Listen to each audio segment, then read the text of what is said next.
Today we are interviewing Connie Piazza. Connie was born March 9, 1947, and she worked at the Joliet Army Ammunition Plant from September 1968 to January 1970. My name is Jack Teagle, and I'm being assisted by Benjamin Clyde. We are at today's date is October 16, 2012, and we are at the Joliet Public Library in Joliet, Illinois. Benjamin and I are co-workers of Connie at the library. So, Connie, let's start off with a little bit of information about your family. Okay. Where were you born? I was born at the old St. Joseph Hospital in Joliet, but I never lived in Joliet. I lived in what was now Crest Hill. That was where my family lived. Okay. What did your father do for a living? My dad went to school to be a school teacher, but during the war, they moved here to Joliet, and he got a job as a guard at Stateville, and didn't like it, so he eventually moved on to learn welding, and that's what he would do in the summertime. He would teach in the winter and weld in the summer. Did your mother work outside the home? Not really, not when I was growing up until my dad died in 1963. But during the war, she did work at the arsenal for a time. Okay. How many siblings do you have? I have one, a brother. Okay. And did he serve in the military? Yes, he spent 20 years in the military and retired as a major. Okay. What did you do before you started working at the Joliet Army Ammunition Plant? I had gone to college, and while there I learned to be a switchboard operator. Quit college and came back to Joliet and started working for Illinois Bell as a switchboard operator. Okay. How did you find out about the openings for jobs at the Joliet Army Ammunition Plant? It's basically common knowledge that there's jobs available. Probably looked in the newspaper or word of mouth. Okay, so why did you decide to apply for a position at the plant? At the time, I was looking for work. I had recently gotten married, and I needed a job in that, so I applied down at the arsenal. How were you selected for a position at the plant? We submitted our applications. They did an interview, and we were told right then whether we were hired or not. We had a physical, and we were hired. Okay. So, where did you live while you were working at the plant? My ex-husband and I were living with my mother in what is now Crest Hill, okay. At my childhood home. Okay. So how did you get to and from the plant? I had a car because it was roughly about 30 miles from my house, so I needed a car to get back and forth in. Okay. What roads did you take to get to the plant? Well, in the beginning, I would go I-55, and then when I changed to a different building, I had riders, so I had to pick them up on the way so I went through Joliet to 53. Okay. And what shifts did you work at the plant? I worked the night shift and the afternoon shift. Okay. And how many days a week did you work at the plant? Usually it was 5. Sometimes if they needed to put out, output more ammunition, they would have us work Saturdays. Okay. Now, what kind of training did you receive before you started work at the plant? None prior to, in the very beginning. They just assigned you to a shift and a building, and they would tell you what you needed to do. So there really wasn't a great deal of training. Okay. What jobs did you do at the plant? Well, I worked in Group 1, and that was the large M105 howitzer. And so I worked in at least 2 to 3 of the different buildings. The first one was with the projectile, Okay. where they put the TNT into the shell, and then later I was working in a building where they did the cartridge, and we did, there were several different jobs I had there. Okay. So what else did, okay. And after that, then I worked in another area where we made little ammunition. The cartridges were about like this. Okay. And they had asked if anybody wanted to go over to this other unit, Okay. and I volunteered to go. What kind of safety precautions did they have at the plant? We had to wear steel-toed shoes. We wore like a powder suit. We were to change from our street clothes into these powder suits, like coveralls.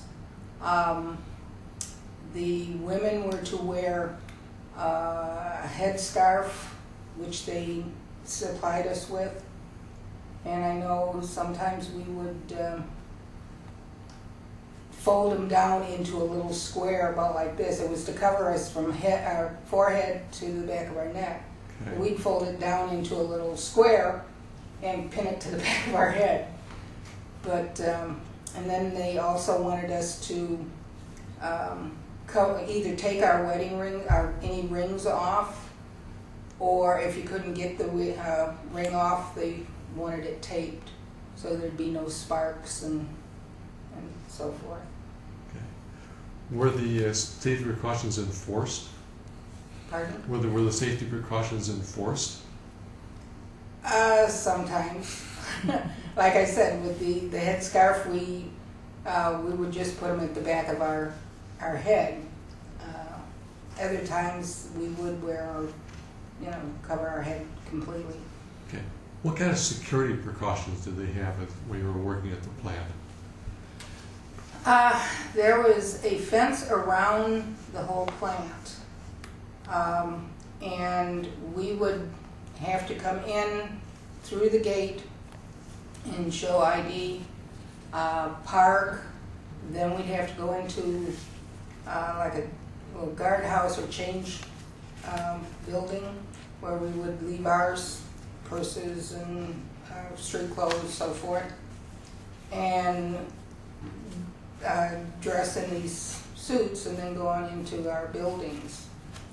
They had the buildings, and then each building was connected by like a tunnel so that they weren't all right close together I believe it was basically because of that explosion they had in the 40s. Okay. They wanted to separate so there wouldn't be, the explosion like that. Okay. About how many people worked with you at the plant in the units that you worked? I'm really not sure because you didn't have a whole lot of contact with each of the buildings. You had your own little section. I don't know, it could have been 25, 30 people in our particular building. I know that there was, like 4 different buildings within our group. Okay. Did you make any friends with among your coworkers? Not at first. When I was on the night shift, But when I was on the afternoon shift, I had 3 people that rode with me, and we got pretty friendly, and we'd socialize after work sometimes and so forth. Are you still in touch with any of their coworkers No, today? there was one that we had, my ex-husband and I had visited with, but the other 2, I have no idea where they're at now. Okay. How are your bosses at the plant?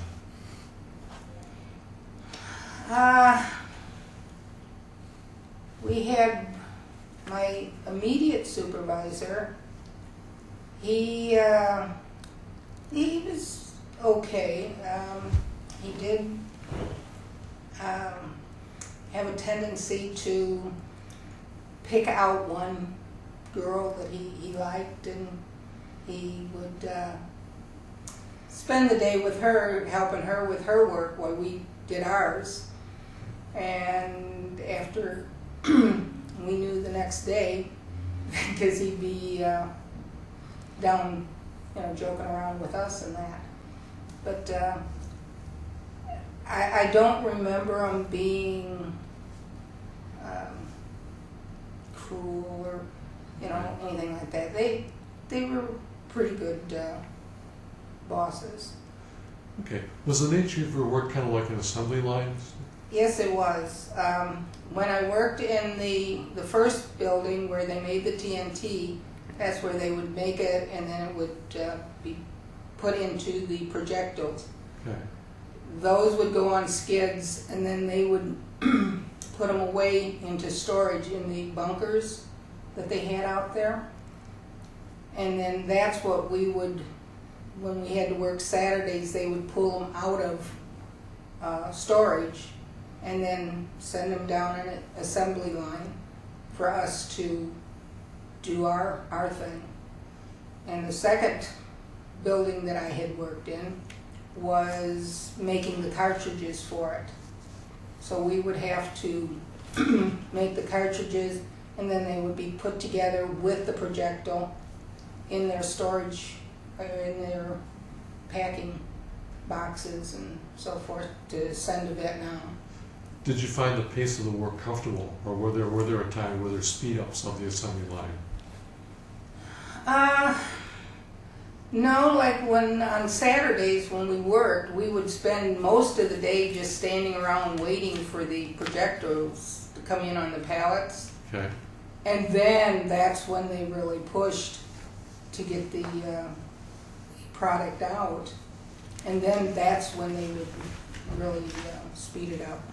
Okay. So what kind of tools or what kind of mechanical devices did you use at the plant?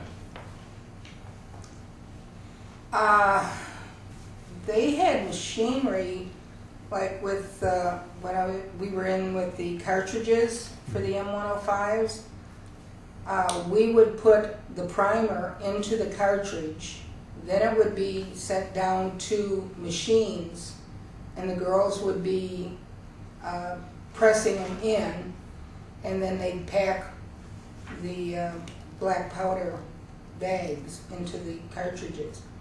Then it would go down the assembly line to the next line. And then it would go down through those tunnels to be packed. Okay.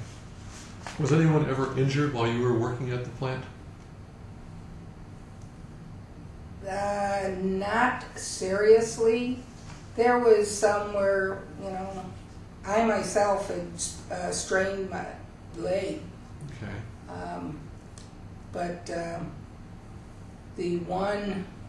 my one supervisor had hurt himself, and he'd called for me to help him because he knew I wouldn't say anything. But as for injuries or any kind of accidents and that, we didn't have, because we were always getting our awards for so many hours of no accidents. Okay. Did you receive any awards while you were working at the plant? Other than that, with the no accident thing, they did.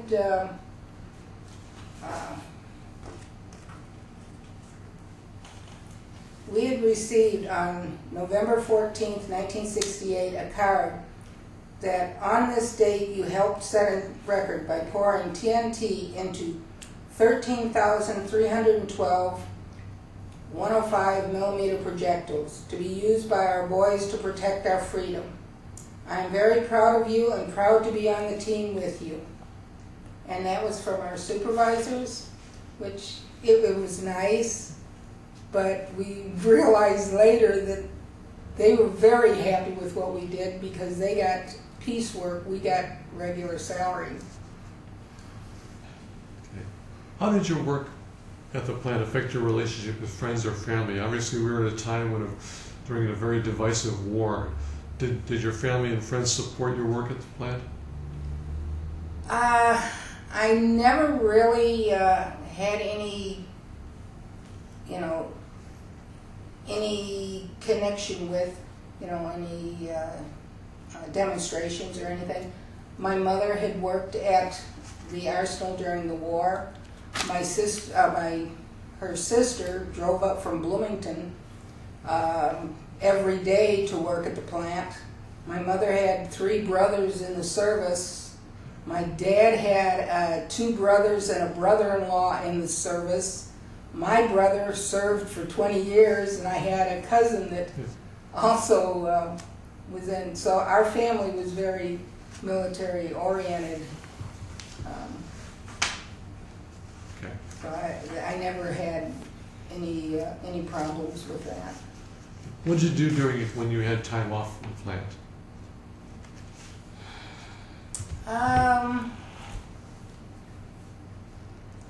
Basically what we would do is, visit with family. My ex-husband was from Arkansas, so we'd go down and visit his family and that. But as for activities and that, I really don't remember too much what we did. Okay. Did you get any vacation while working at the plant? No. Their policy was you work from January 1st to December 31st before you get a vacation. And with me starting in September, I had to work from September to December and then January to December. And that would have been my vacation. I should have been able to get one in January of 1970. While they were discussing whether to have a shutdown of the plant and everybody take vacation at the same time, or they didn't, they hadn't made a decision on it. I really needed a vacation, and so I quit for that reason, because I needed the time off. Okay. And after I left, I found out later that they had decided to give us our vacations when we asked for them, not do a plant shutdown. Okay. I'd like to talk a little bit, go back a little bit, and talk more about the working conditions in the plant. What kind of temperatures existed in the plant when you were working there? It was hot in the summer and cold in the winter. It wasn't, there was no air conditioning or anything like that. One of the things that kind of stands out in my mind is our powder suits that we had. It just seemed like we were given the heavy ones in the summertime and the lightweight ones in the wintertime. And it just, in the winter you'd usually have to keep your street clothes on underneath the powder suits. What kind of fabric were they? It was a cotton, kind of not a denim, but it was basically like like a mechanic's Okay. overall coveralls.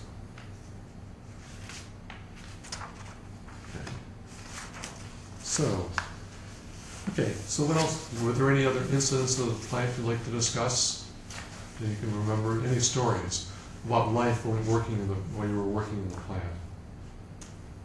Well, when we first started, they did give us a tour of both sides. The plant was divided into two separate plants. One where they made the TNT, and on our side, we assembled it into the shells. And they did take us on a tour. We went into the bunkers to see what that looked like and so forth. I really didn't have too much contact with the other people outside of work, except when I was on the afternoon shift. And we would, the camaraderie that we had and so forth. But something I did kind of notice then was the majority were women. There were a few men, but it had a tendency that women would help the women, but the men would stand there and watch us doing, struggling with something, and then a woman would come over and would help us. But basically, we got along pretty well and so forth. Okay. Now, were there any African Americans involved working at the plant when you were there? I don't remember seeing them, but they could have been, like I said, on the other side with making the TNT, or there were several groups out there. Like I said, I was in group 1. There could have been, but I don't remember really seeing any. And our supervisors were all men and white. Okay. So, how reliable was your transportation when you were going down? Did your car ever break down on the way to the plant? I had a little green Mustang that my mother had gotten, and it did pretty well. I got to work. It was one of the coldest nights of the winter that year, and when I got out of work at like 11 o'clock at night, it wouldn't start, and they wouldn't let people onto the site. You had to make arrangements, so I had to call and get my ride to come and pick me up, and they couldn't come on site, so they had to take me to one of a little guardhouse, and the driver had taken me there, and they had told him to drop me off and come back. And he wouldn't do it because it was too cold. There was no heat in the guardhouse or anything. And then the next day, then I had to get permission to get some way to get the car pulled off the site. Okay. Now you mentioned earlier that you found that your company, there was a newsletter that showed what they did with the crates after you had sent them over to Vietnam.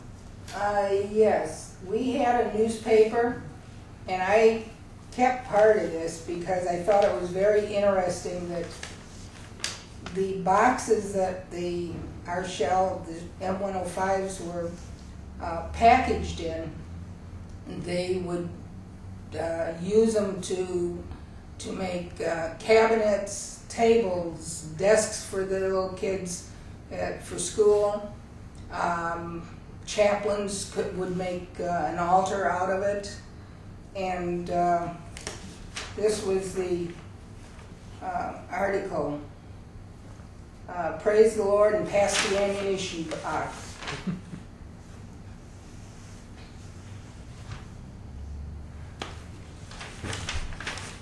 I thought that was very interesting how they used everything,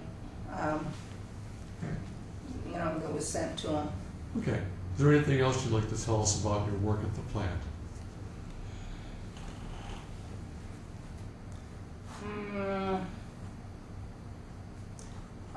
I did go over, and when they had asked about doing, and some of us wanted to go over to a different group, and we helped pack. They were little stubby shells about like this, and we packed them in the bandoliers that the servicemen would carry. And then eventually I was over there later and worked on the little cartridges. I can't remember what what kind of shell it was, but it was a little stubby one. Okay. So why did you leave your position at the plant? Well, I had set about with they wouldn't give me my vacation, and I decided to just quit and find something else, which eventually I did do that. Found other work after the arsenal. Okay, so what kind of work did you do after you left the arsenal? Oh, I had a lot of odds, different jobs in that. I worked at Russ Craft, which was a greeting card factory here in Joliet. I had worked at Kerr Glass, which manufactured the canning jars and other types of jars that, glass jars. Okay. So, okay. Did you learn any life lessons about while you were working at the plant? Any lessons that have stayed with you since you worked at the plant? Kind of it seemed like women would help women, but the men would just stand. This was at a time when there was a lot of, the upheaval with, women wanting to get jobs and they want to get equal pay and all this. And I don't know if the guys just like, if you're getting the same money I am, you can do the work. But how much did you make while you were working at the plant? I started out at $3.25 an hour. By the time I ended, it was $3.50, but I did get a differential because working the night shift and the afternoon shift. Were you paid the same as men, or were men paid higher? As far as I know, we got the same pay. They never broadcasted anything that they got more than us. But usually I think that the men got more of the skilled jobs.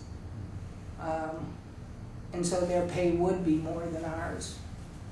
Ours would be strictly working a line, assembly line. Were promotions possible within the plant? I really don't know because I didn't stay long enough to find out. Okay. Is there anything else you'd like to say? No, I'm glad that I did work there. I feel proud that I did my little bit for the war effort. Now and I can look back and be proud of it. Okay, so you consider your experience an overall positive experience while you were working there? The only negative really was that with the vacation thing, and that was more of my own own problem. But other than that, the people that I met, I wished I had kept in touch with them, but I didn't. Okay, Connie, well, thank you for taking the time to talk with us today.